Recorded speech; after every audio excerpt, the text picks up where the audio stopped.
Voilà, bonsoir à toutes et à tous. Merci beaucoup d'être avec nous. Alors, la crise sanitaire que nous traversons nous rappelle justement l'importance de soutenir plus que jamais la recherche médicale, qui est l'une des priorités de la Fondation de France depuis sa création.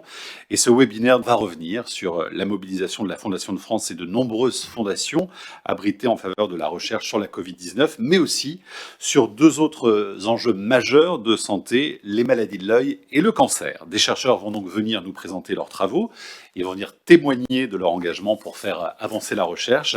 Axel Davezac, bonsoir. Bonsoir. Merci beaucoup d'être avec nous. Vous êtes la directrice générale de la Fondation de France et nous allons donc parler ensemble de la recherche médicale, qui est évidemment une cause très importante pour la Fondation. Et pour commencer, je crois que vous souhaitiez remercier les donateurs. Absolument. C'est très important pour nous ce soir de partager ce moment, même si nous sommes encore à distance. Et donc, oui, bien sûr, remercier Alors vous pouvez même vous adresser beaucoup à eux avec la caméra. les donateurs, les fondations abritées, parce que toute cette période difficile que nous traversons, cette générosité, leur présence à nos côtés et de toutes les actions que nous menons, elle est très essentielle. La recherche médicale, donc c'est vraiment une cause historique à la Fondation de France.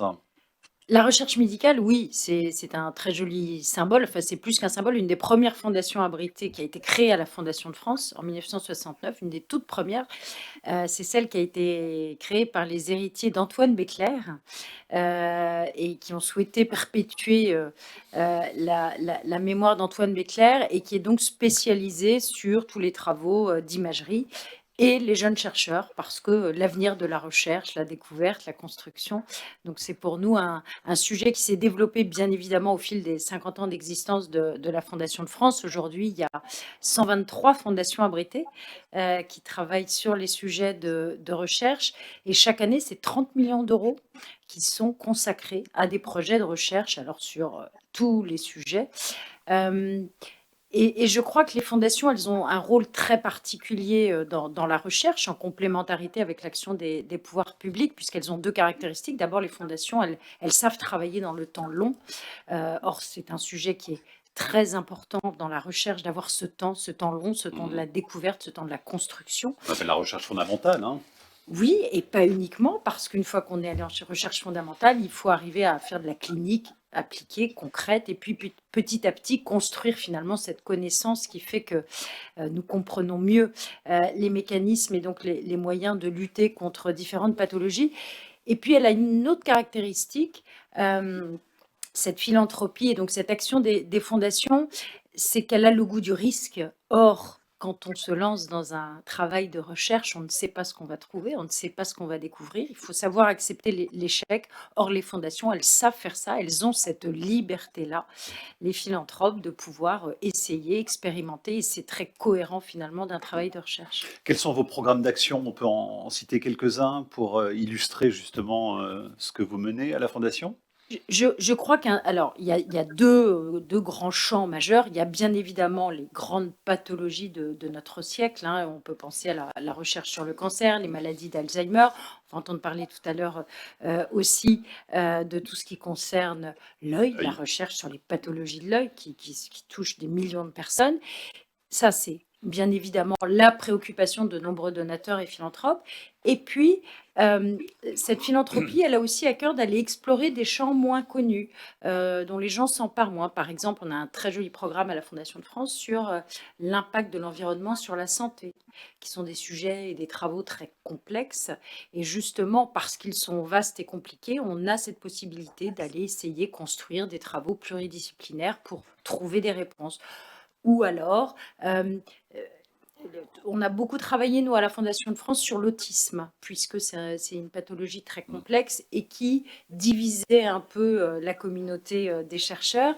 Et comme nous sommes des lieux neutres, des lieux sans a priori, nous avons aussi cette capacité à rassembler, à réunir et à faire dialoguer les chercheurs de manière sereine et apaisée sur les sujets qu'ils travaillent. Et vous accordez une place aussi toute particulière aux jeunes chercheurs, c'est important aussi pour la Fondation.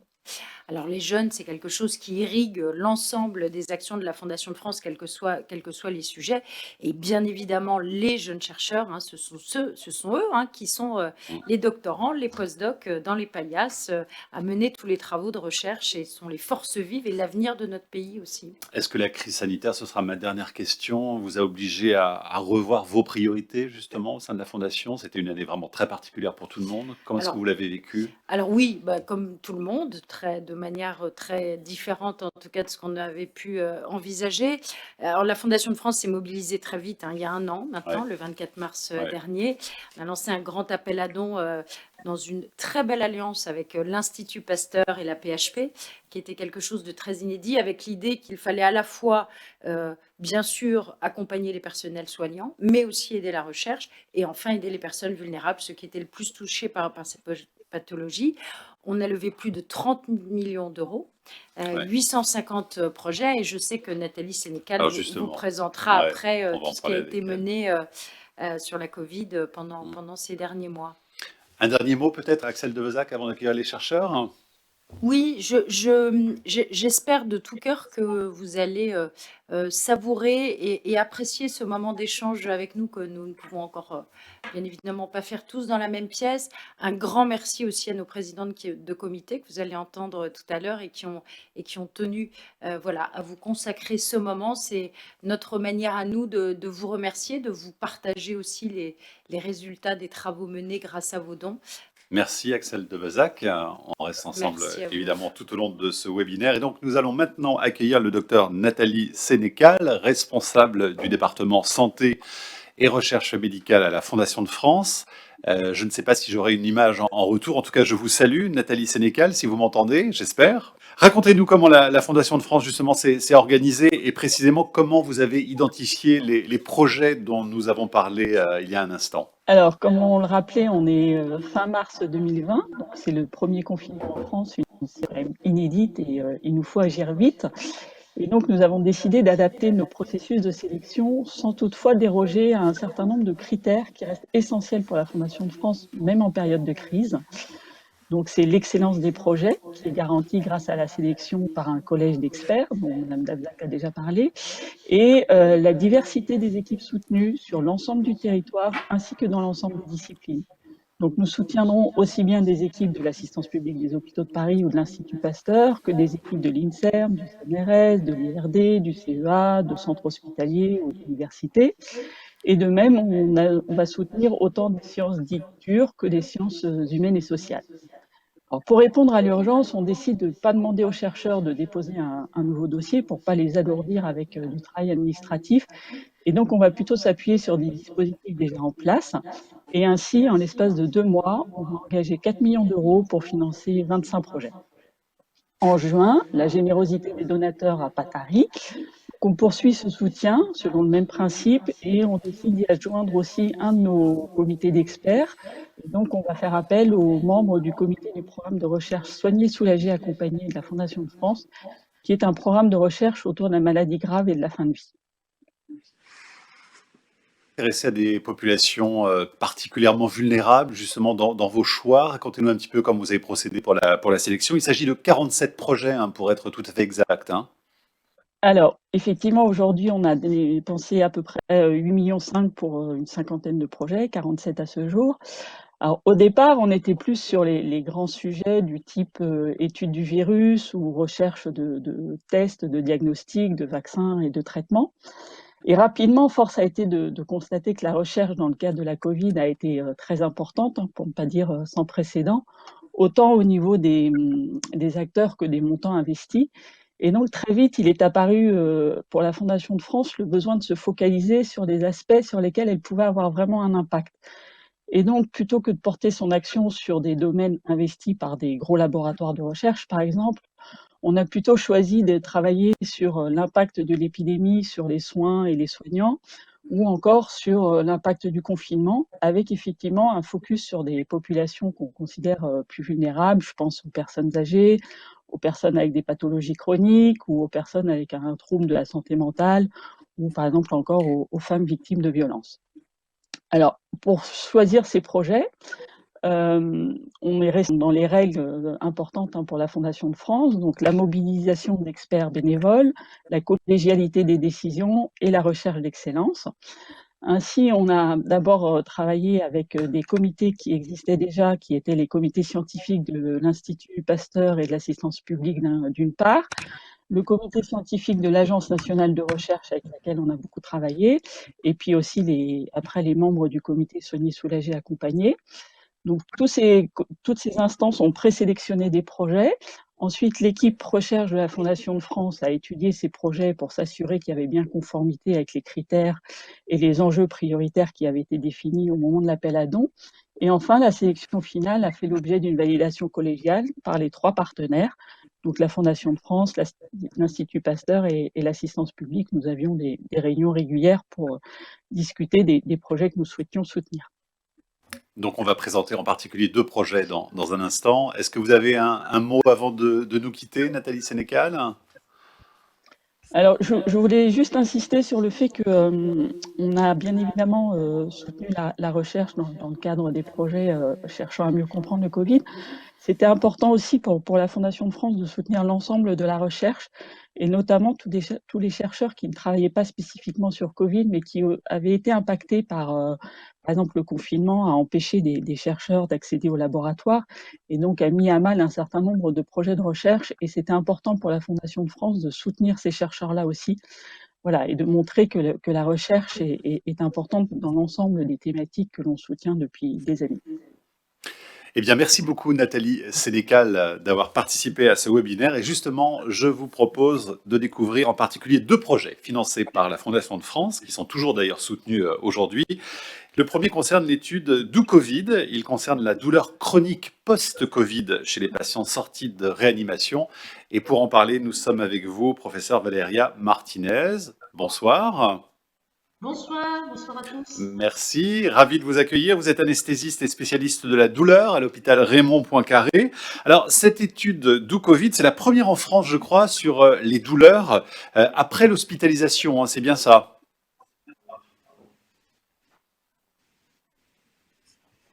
Les douleurs aiguës pendant l'infection Covid. Mais là, on va regarder les douleurs chroniques, c'est-à-dire en plus de 3 mois, on appelle ça douleur chronique.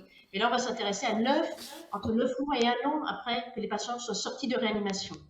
Donc, c'est une des premières cohortes nationales, c'est sûr, et au niveau international, qui s'intéresse à ces patients très lourds, très graves, qui sont passés en réanimation et qui sont sortis vivants. Je crois que c'est une des seules, à ma connaissance. Alors, racontez-nous un petit peu combien de patients étaient concernés par cette étude? Alors, nous travaillons sur 3 centres, hein, c'est une étude multicentrique, c'est-à-dire qu'il va y avoir 3 centres de réanimation qui sont adossés à des centres d'évaluation et traitement de la douleur. Il y en a 2 au niveau de la PHP, il y a le mien au niveau de l'hôpital Raymond Poincaré, donc à Garches, un autre sur Kremlin-Bicêtre, l'hôpital Kremlin-Bicêtre, et nous travaillons également avec les hospices civils de Lyon, avec une autre grosse réanimation. Dans l'ensemble, il faut savoir que il y a à peu près 2% de la population quand elle est infectée qui fait des infections graves, 1% qui passe en réanimation et la moitié de ces patients qui passent en réanimation environ qui sortent vivants. Et on va s'intéresser à cette population qui est sortie, qui a bénéficié donc de soins appropriés, qui s'en est sortie, mais qui peut, dans les mois après, avoir des séquelles. Donc il y a des séquelles de tout type. Et moi, je m'intéresse particulièrement aux séquelles après la sortie de réanimation, après le Covid. Alors, ce sont des patients que vous avez vus en face à face, hein. C'est important de le préciser parce que ça change aussi la nature des relations dans une étude. Oui, c'est très important. Nous ne faisons pas seulement des questionnaires. D'abord, on est tous impliqués parce que nous sommes anesthésistes et médecins à douleur, donc on a vu ces patients passer par la première vague. Donc, pour certains, on les a même soignés en réanimation. Et maintenant, on les suit et on les suit avec des questionnaires pour leur poser des questions sur la qualité de vie, sur l'intensité de leur douleur, sur le retentissement dans leur quotidien. Mais surtout, on les examine. On fait donc une consultation douleur, hein. Et donc, s'ils sont douloureux, on va aussi les suivre. Ça, ce qui est très important. On fait à la fois de la recherche pour savoir combien il y a de patients qui vont devenir douloureux chroniques et quels sont les types de douleurs, parce qu'il y en a plusieurs. Mais surtout, s'ils sont douloureux, on va les suivre et voir comment évoluent et comment, si on les prend tôt, comment les choses évoluent. Je pense que plus favorablement que si on les laissait dans la nature. Alors, racontez-nous justement quelles sont les séquelles que vous avez observées chez ces patients de la première vague alors. Alors, c'est pas tout à fait fini, hein, on est en train de les voir. Ce qu'on peut s'attendre, c'est à plusieurs séquelles. D'abord, la réanimation d'un patient affecté en Covid en réanimation, c'est une réanimation qui est un peu spécifique. C'est-à-dire que d'abord, elle est longue, hein, on endort les patients pour pouvoir les ventiler de façon mécanique, de plusieurs jours.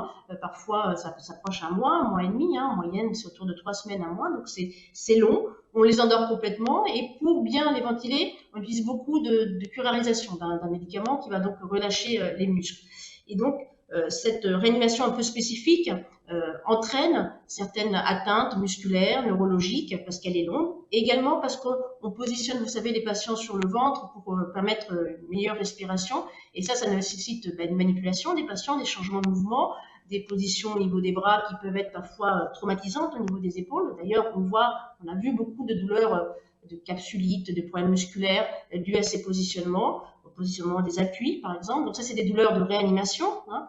Ensuite, on peut avoir des douleurs liées au Covid lui-même, parce que le Covid atteint les poumons, mais pas seulement. Il peut atteindre l'encéphale, il peut atteindre la moelle, hein, ça fait des myélites, des encéphalites.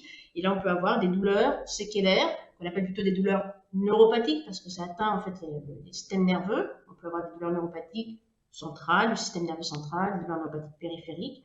Et puis, il y a une troisième catégorie de douleurs qu'on est en train de voir et qu'on peut s'attendre, qui ont été tout le temps présentes quand il y a eu des pandémies comme ça, d'autres grippes. C'est que la réanimation, cette infection, hein, c'est un stress. C'est un stress à la fois physique, mais également psychique pour les patients. Hein.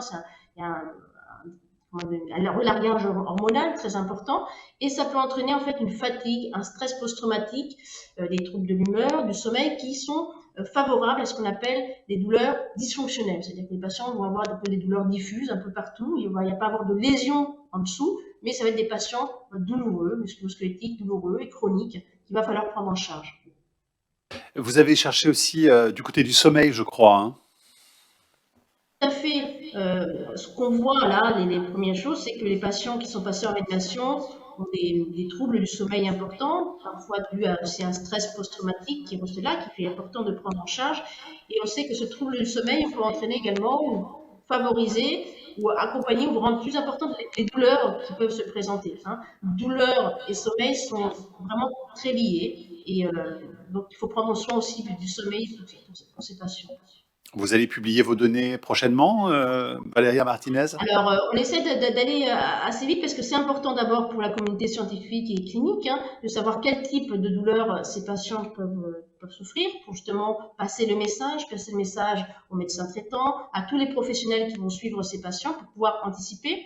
Ce qui est important, c'est pas seulement faire une photographie, c'est savoir également les facteurs prédictifs, comment on pourrait savoir quels sont les patients plus à risque et ceux qu'il faut absolument revoir dans des consultations spécialisées pour dépister plus tôt, hein, parce qu'il y a des signaux d'alerte pour prendre en charge très rapidement.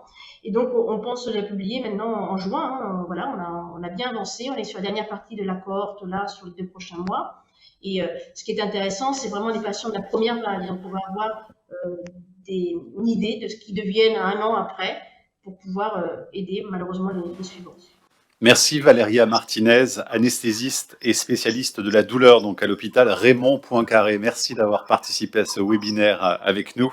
Je vous propose maintenant de découvrir le deuxième projet qui est le projet Tempo Covid-19, impact de l'épidémie et du confinement sur la santé mentale et les conduites addictives en population générale. Bonsoir Maria Melchior. Bonsoir. Merci beaucoup d'être avec nous. Vous êtes directrice de recherche à l'INSERM. Alors, expliquez-nous exactement ce que vous avez souhaité étudier au travers de cette étude.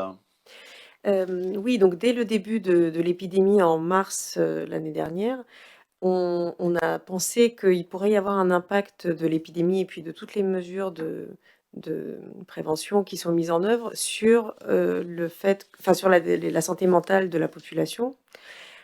Or, on sait qu'un des facteurs qui est le plus fortement associé au fait que les gens aient des symptômes de dépression ou d'anxiété, c'est les antécédents de difficultés de santé mentale qui ont pu avoir lieu précédemment. Et donc très rapidement, on s'est dit que c'était très intéressant de pouvoir étudier l'impact de l'épidémie en termes de santé mentale chez des personnes pour lesquelles on avait déjà des données, et notamment un historique des antécédents de difficultés psychologiques. Alors, ce premier questionnaire, enfin, ces données, elles existent depuis quand, en fait? Parce que vous avez pu travailler vraiment sur une cohorte importante, hein. Oui, donc la cohorte Tempo qui inclut environ 3000 personnes, mais qui ne participent pas toutes à tous les recueils de données, hein, bien sûr, comme dans toutes les études de cohorte, existe depuis 2009 et elle s'appuie en réalité sur, un échantillon de personnes qui ont accepté de participer à une recherche en santé dès 1991. Donc pour certaines, on a presque 30 ans maintenant de Ouais. de suivi, pas pour toutes.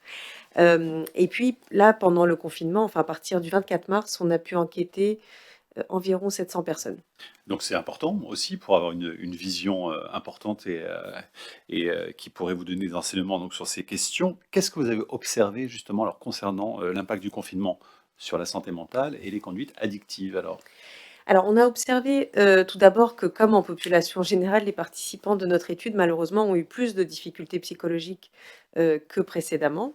En population générale, on observe que les taux de dépression et d'anxiété ont quasiment doublé depuis le début de l'épidémie Ouais. et c'est aussi ce qu'on observe dans cette étude et ce qu'on a pu montrer, c'est que en réalité, les personnes qui sont les plus vulnérables, sont celles qui avaient déjà des problèmes psychologiques auparavant, donc qui étaient déjà fragiles, mais pas seulement. D'autres personnes qui n'avaient absolument aucun antécédent, de difficultés psychologiques, mais qui ont rencontré, par exemple, des difficultés financières du fait de l'épidémie ou qui ont perdu leur travail, Ouais. sont aussi plus impactés. Donc il y a eu énormément de conséquences hein, liées justement à la vie professionnelle et financière. Quelles sont les conclusions à tirer? Quels enseignements justement aussi vous avez pu faire de cette étude?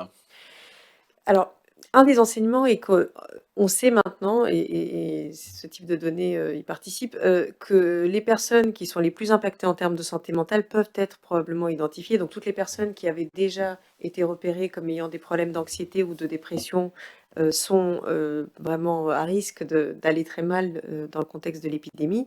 Toutes les personnes dont la situation financière ou professionnelle est fragile sont aussi particulièrement impactées. On voit aussi, des différences entre les hommes et les femmes. Encore une fois, les femmes sont plus impactées que les hommes et puis les plus jeunes, c'est ce qu'on commence à voir vraiment. Donc ça veut dire qu'en fait, si on veut pouvoir prévenir et prévenir les problèmes de santé mentale, qui résultent de cette épidémie et accompagner les personnes qui vont mal, on sait déjà, quels sont les publics à cibler. Est-ce que vous avez pu comparer des études qui avaient été menées dans d'autres pays sur les mêmes questions? Oui, alors la population des jeunes, par exemple, et des personnes qui ont des difficultés financières, ressort dans toutes les études comme étant très impactées. Heu, Ce qu'on n'a pas pu faire dans cette étude, mais ce sera fait dans d'autres, données qui ont été recueillies en France, c'est d'étudier plus particulièrement la situation des soignants. Parce qu'on sait que les soignants sont aussi, très à risque, alors pas seulement de dépression et d'anxiété, mais aussi de stress post-traumatique dont a parlé l'intervenante précédente. Et donc, on observe vraiment des choses qui sont assez universelles, oui. Ouais. Vous allez poser des questions sur la vaccination aussi, puisque vous prolongez, hein, l'étude, elle continue.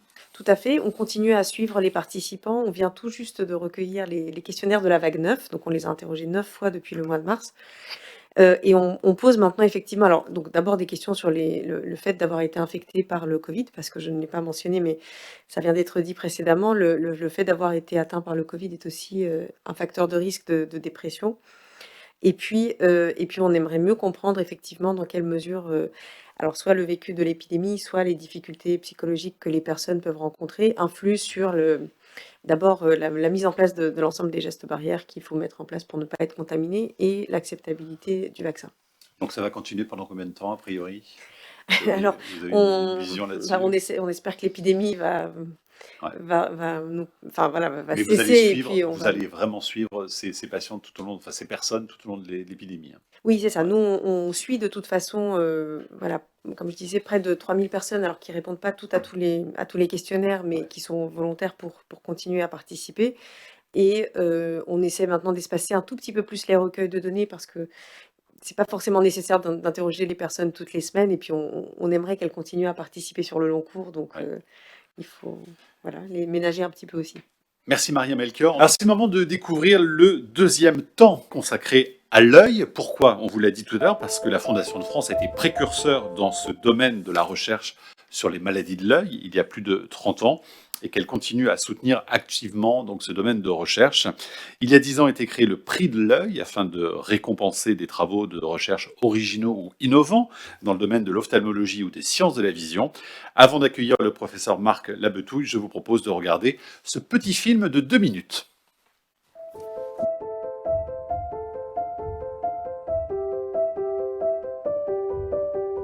À l'échelle du globe, on estime qu'il y a 250 millions de patients qui sont atteints d'un trouble visuel majeur. Pour la France, cela représente environ 1,5 à 2 millions d'individus. Les pathologies oculaires représentent effectivement un enjeu de santé publique important. Notre mode de vie aussi va changer probablement la donne dans l'avenir. La faible exposition à la lumière de l'extérieur est clairement maintenant connue comme un facteur de risque d'apparition de la myopie. Et dans les pays asiatiques, les enfants sont myopes à 90%.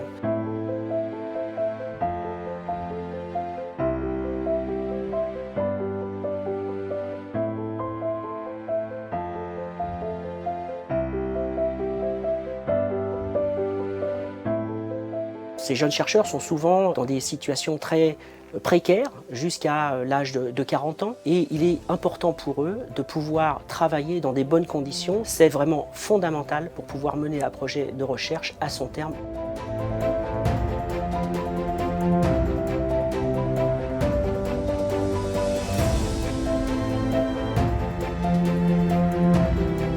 La DMLA, c'est une maladie qui apparaît chez les personnes âgées et qui conduit à une dégénérescence, donc à une mort de cellules de la rétine. Les patients qui présentent une DMLA perdent progressivement leur vision centrale, ils ne voient plus les visages, ils ne peuvent plus lire. Au-delà de 75 ans, on a près de 25 à 30% de personnes qui sont atteintes. Donc trouver des thérapies est essentiel.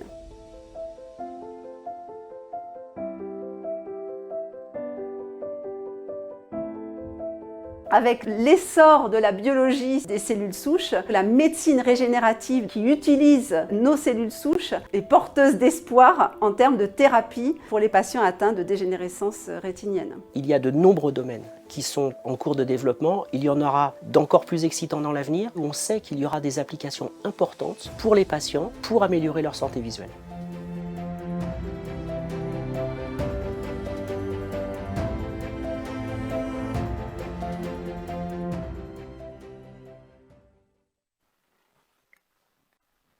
Bonsoir, professeur Marc Labetouille, vous êtes avec nous.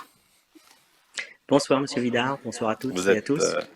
chef du service d'ophtalmologie du CHU Bicêtre Paris-Saclay, président du comité maladie de l'œil de la Fondation de France. Alors on le disait, évidemment, ces maladies représentent un domaine de plus en plus important dans un contexte où 250 millions de personnes dans le monde souffrent d'un trouble visuel majeur. Alors concernant la recherche, expliquez-nous un petit peu quelles sont les priorités et les enjeux aujourd'hui. Bon, on a vu dans la vidéo qu'il y a un grand nombre de sujets dans le monde qui souffrent de maladies visuelles. En France, c'est près de 2 millions, on a dit. C'est un quart ou la moitié d'entre eux ne savent pas encore qu'ils ont une maladie qui a déjà débuté dans l'œil. Et avec le vieillissement, à peu près une personne sur deux sera touchée par une maladie de l'œil. On a donc beaucoup de sujets, mais il y en a probablement 4 qui sont plus importants que les autres. Le premier sujet, c'est la myopie. On en a aussi dit quelques mots dans cette vidéo, avec une énorme incidence, une grosse prévalence de la pathologie en Asie du Sud-Est, mais on aura la même chose probablement, enfin on a déjà la même chose en Europe et en Amérique. C'est clairement une maladie environnementale, hein. On sait que la complexité et puis surtout la fréquence des tâches visuelles de près qu'on effectue maintenant dès la plus tendre enfance contribue au développement de la myopie, probablement aussi le manque de lumière naturelle. La lumière naturelle est très importante, notamment dans la partie violette du spectre, visiblement pour bloquer le processus d'agrandissement de l'œil qui est normal jusqu'à l'âge de 7-8 ans, mais qui doit s'arrêter ensuite. Et si cette lumière naturelle est manquante, eh bien on se rend compte qu'en fait l'œil continue de grandir. C'est un vrai souci que cette myopie est galopante parce que c'est un facteur de risque de nombreuses maladies oculaires en tant que telle.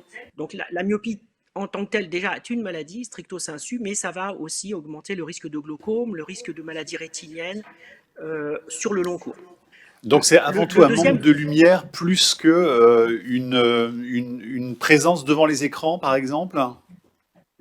la plupart des stratégies interventionnelles maintenant visent à augmenter l'apport de lumière, notamment dans la rétine périphérique, car il semble que ce soit elle qui soit à l'origine de la régulation de l'accroissement de l'œil. Évidemment, l'hyper-accommodation permanente dans nos modes de vie participe, et il semble que ça soit surtout cette histoire de focalisation de la lumière sur la rétine périphérique qui soit très importante. Il y a actuellement des pistes thérapeutiques pour limiter l'évolution de cette myopie. Est-ce qu'en France, on voit arriver ce type de problème, c'est-à-dire cette épidémie de myopie, est-ce qu'elle concerne notre pays déjà ou pas? Elle a déjà commencé au début du siècle. L'hypermétropie était très très fréquente chez les jeunes adultes, notamment à l'âge de l'enrôlement dans l'armée, à l'époque où il y avait encore un service militaire. Et puis on voit que maintenant, au contraire, vers l'âge de 20 ans, la plupart des jeunes ne sont plus hypermétropes et voire sont déjà myopes. On connaît très bien que l'évolution de la myopie dans les études longues, notamment en médecine par exemple, il a souvent été dit qu'on prenait facilement 1 ou 2 dioptries pendant ces études. Là maintenant, on voit aussi arriver des grandes prévalences, des grandes fréquences de myopes chez les jeunes enfants. Il y a des études qui sont en cours dans plusieurs régions de France. Et il y a d'ailleurs plusieurs programmes qui sont en développement pour mieux dépister ça. Alors Marc Labetou, quels sont les autres enjeux importants pour vous dans ce domaine de l'œil?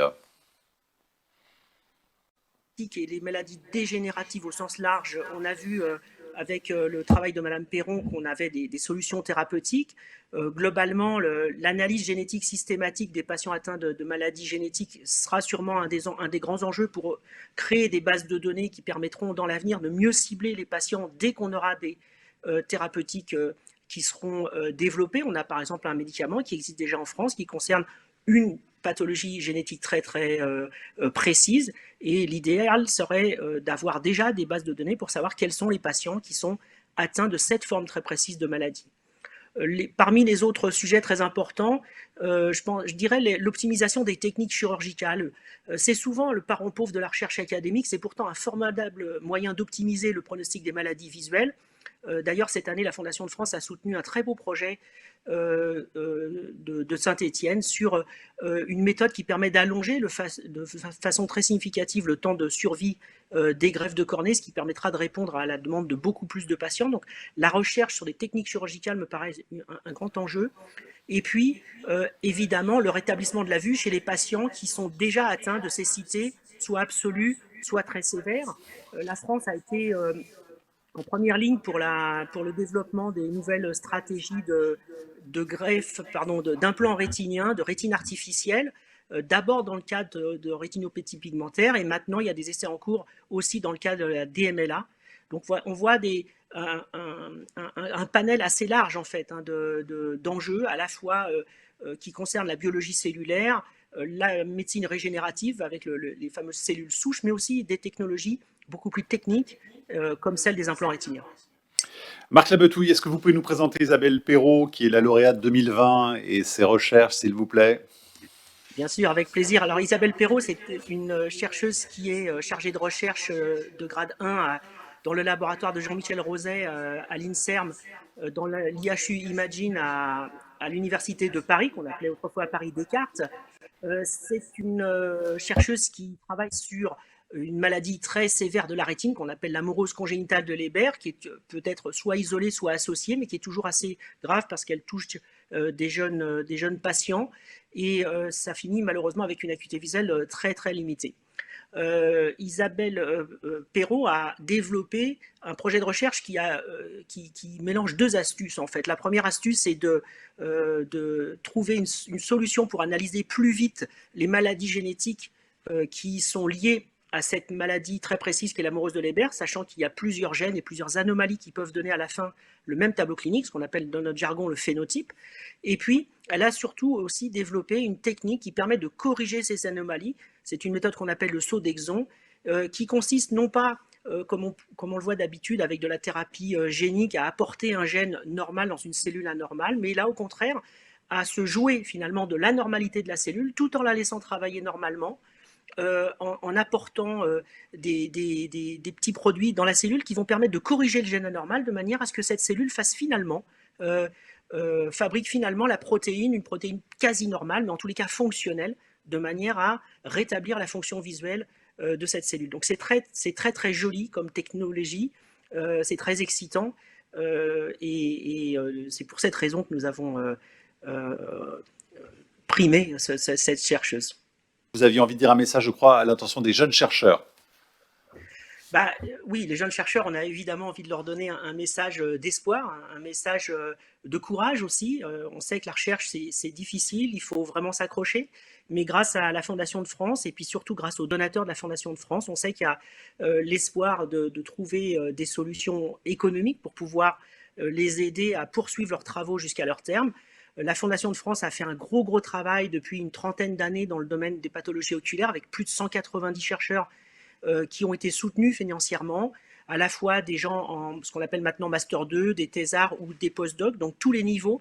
Ce qui nous intéresse lorsqu'on sélectionne ces sujets, c'est la pertinence du sujet et non pas le niveau d'études de tel ou tel étudiant. Effectivement, on a déjà dans l'histoire de la Fondation de France des très belles réussites. Merci Marc Labetouille, vous restez évidemment avec nous et donc c'est le moment de découvrir la dernière séquence de ce webinaire. Elle concerne le cancer. Bonsoir professeur Vahid Asnafi. Bonsoir tout le monde. Merci beaucoup d'être avec nous, vous qui êtes directeur du laboratoire d'oncohématologie à l'hôpital Necker et depuis l'année dernière le président du comité cancer de la Fondation de France. Alors en tant que président justement de ce comité, quelles sont pour vous vos priorités et les axes que vous souhaitez développer là ? Écoutez, en termes de cancer, la priorité est évidemment la guérison. Alors la guérison passe aujourd'hui par la levée de la résistance au traitement.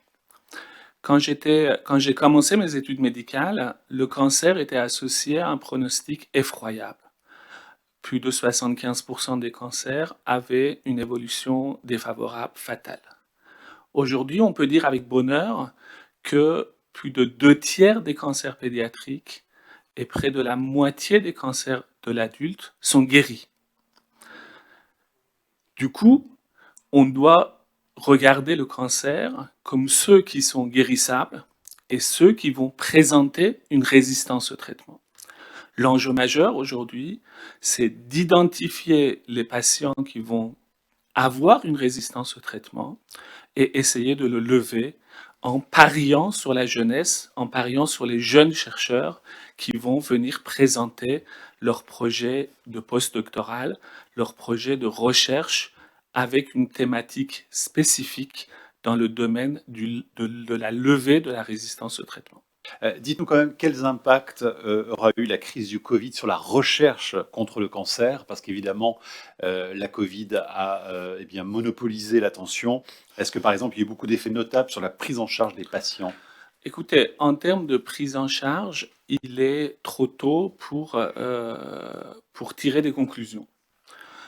Il va falloir laisser la crise passer, mener des études scientifiques spécifiquement ciblées sur cette question avant de colporter finalement des craintes ou des choses qui ne sont pas validées de manière scientifique. Il est évident que la déprogrammation d'un certain nombre d'actes chirurgicaux que nous avons dû subir au cours du premier, deuxième et maintenant troisième confinement aura certainement des impacts. Est-ce que ces impacts seront majeurs, seront mesurables? Ça devra faire partie des recherches qui seront à mener dans les prochains mois. Donc il n'y a pas de certitude pour l'instant d'un effet délétère du Covid sur le cancer, c'est ce que vous nous dites ? Écoutez, l'effet délétère est certain sur la recherche sur le cancer. C'est-à-dire que nous avons subi beaucoup de retard, ne serait-ce que dans les processus d'expérimentation animale, parce que beaucoup d'animaleries ont dû fermer, on a dû reporter des expériences, on a dû arrêter des expériences en cours. Ça a un effet néfaste, certainement, sur l'émulation qui est nécessaire à la recherche, puisque la recherche, c'est avant tout des échanges d'idées, des interactions entre des hommes de tous les jours. Et finalement, ce confinement, le télétravail, le fait d'être séparé, ça aura certainement des effets retardateurs sur les progrès de la recherche. Aller de cela à affirmer une détérioration de la prise en charge des patients, je crois qu'il y a là un raccourci qu'il ne faut pas réaliser de manière trop abrupte. Est-ce qu'à l'inverse, les avancées de la recherche dans le domaine du Covid ont pu aussi bénéficier à la recherche contre le cancer? Alors, oui, de plusieurs manières. D'une manière générale, la crise du Covid a démontré, mis en avant auprès du grand public les enjeux de la santé au sens général. C'est-à-dire qu'on s'est rendu compte qu'on était fragile et qu'il fallait investir dans l'amélioration de notre santé de manière collective. Donc de ce point de vue-là, et il est là l'occasion de remercier tous les donateurs, je crois qu'ils ont été présents, ont répondu aux besoins qui étaient exprimés pour la recherche sur le Covid, mais également sur le cancer. Maintenant, il y a aussi des avancées d'ordre de biotechnologie pure qui ont bénéficié d'une accélération formidable. On peut citer par exemple les questions de vectorisation par l'ARN messager, qui est une technologie qui existait depuis près d'une dizaine d'années et qui a vu là son essor en termes d'industrie, de biotechnologie pure, s'accélérer de manière phénoménale. Et il est évident que cela aura des retombées bénéfiques pour la recherche, puisque plusieurs cancers sont déjà à l'essai avec ce type de thérapeutique, que ce soit les hémopathies malignes que je connais bien, les leucémies aiguës, mais également dans le cancer de prostate, dans le cancer du côlon. Beaucoup de cibles sont identifiables aussi dans le mélanome pour bénéficier de ce type de technologie. Il y a des cancers sur lesquels on avance beaucoup plus rapidement aujourd'hui sur la piste des traitements? Écoutez, je ne pense pas qu'on privilégie un cancer par rapport à l'autre. Disons que là où on a une accélération formidable ces dernières années, c'est sur la compréhension des mécanismes de l'oncogenèse, notamment au niveau génomique, comment telle ou telle mutation, telle ou telle aberration de tel ou tel oncogène va amener le processus de cancérisation et comment ces mêmes processus de cancérisation peuvent être à la base de ce qu'on appelle la chimiorésistance ou la radiorésistance et qui amène finalement le cancer à échapper au traitement qu'on lui propose. Les traitements sont quand même en évolution favorable ces dernières années, puisque cette masse de connaissances au niveau génomique a débouché aussi sur un certain nombre de thérapies ciblées. On arrive à cibler de manière spécifique tel ou tel oncogène. On a développé des applications formidables dans le domaine de l'immunothérapie, que ce soit les anticorps bispécifiques ou les CAR T-cells, qui sont finalement des cellules tueuses de la tumeur de manière spécifique. Et on va vers un monde de thérapie ciblée, de médecine personnalisée, c'est-à-dire de traiter à la carte chaque cancer plutôt que de privilégier telle ou telle avancée dans tel ou tel cancer de manière tissu spécifique. Merci d'avoir participé à ce webinaire. Merci également de soutenir évidemment la Fondation de France. Je rappelle que vous pouvez retrouver le site internet de la Fondation de France, fondationdefrance.org, où vous pourrez à la fois trouver tous les renseignements, les informations sur les recherches dont nous avons parlé et bien sûr faire vos dons. Merci et donc je vous renvoie sur le site fondationdefrance.org.